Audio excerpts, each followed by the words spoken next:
Hindi आशुलिपि dictation संकलन। Dictation number 106। Start. अध्यक्ष महोदय, मैं आपको एक महत्वपूर्ण बात बता रहा हूँ।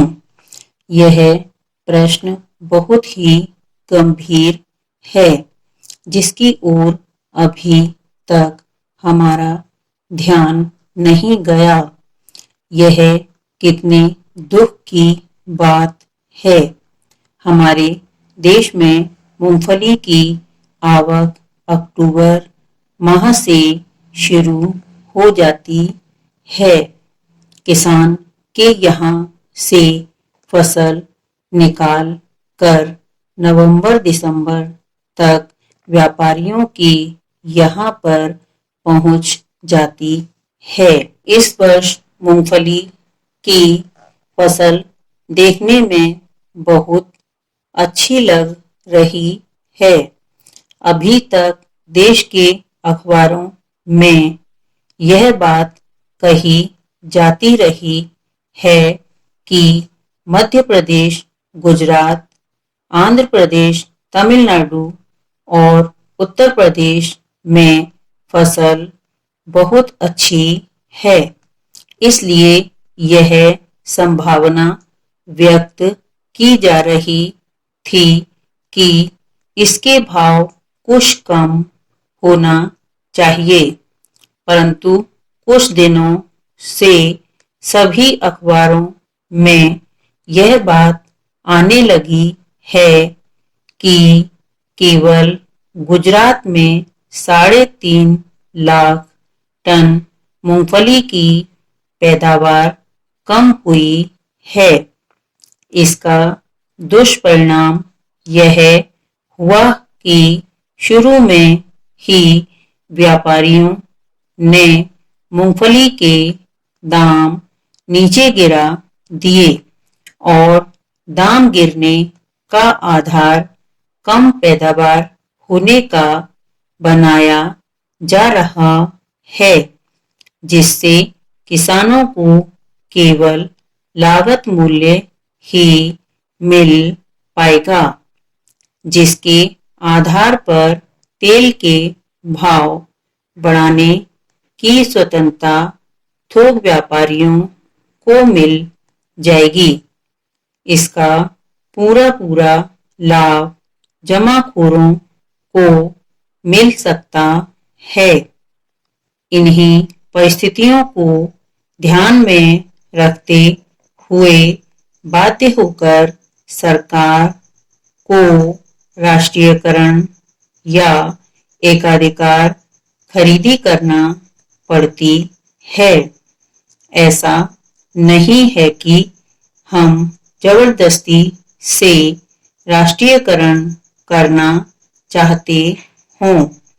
यह हमारी नीति में शामिल नहीं है, लेकिन जब स्वार्थी तत्व इस प्रकार की परिस्थिति निर्मित कर देते हैं तो उस समय सरकार को राष्ट्रीयकरण करना अनिवार्य हो जाता है।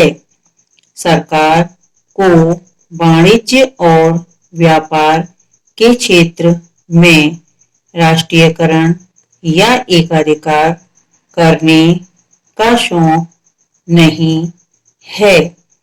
यह बड़े दुर्भाग्य की बात है कि जब गल्ला किसान के पास होता है, उस समय गल्ले के भाव गिर जाते हैं।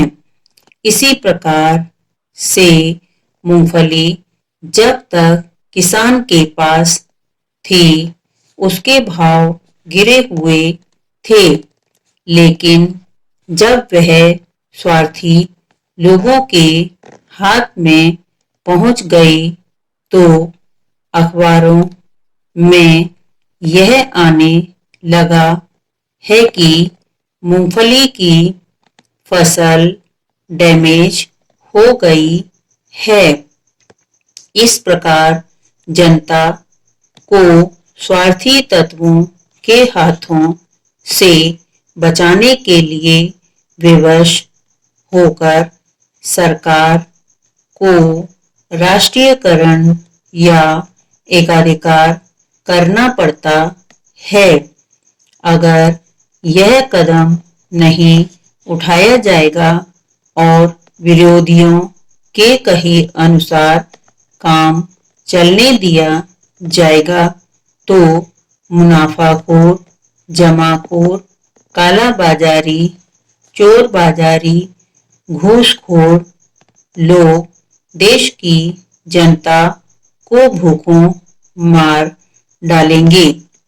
इस प्रकार की सारी जिम्मेदारियां जब बाध्य कर देती हैं तो जनता के हित में सरकार को राष्ट्रीयकरण करना पड़ता है। अध्यक्ष महोदय, आपने मुझे इस बारे में पर्याप्त समय दिया, इसके लिए मैं आपको धन्यवाद देता हूँ और इन शब्दों के साथ मैं अपना भाषण समाप्त करता हूँ। स्टॉप। हिंदी डिक्टेशन के लिए एक्सप्लोर स्टेनोग्राफी चैनल को लाइक करें, सब्सक्राइब करें, बेल आइकन को प्रेस करें और वीडियो को शेयर करें।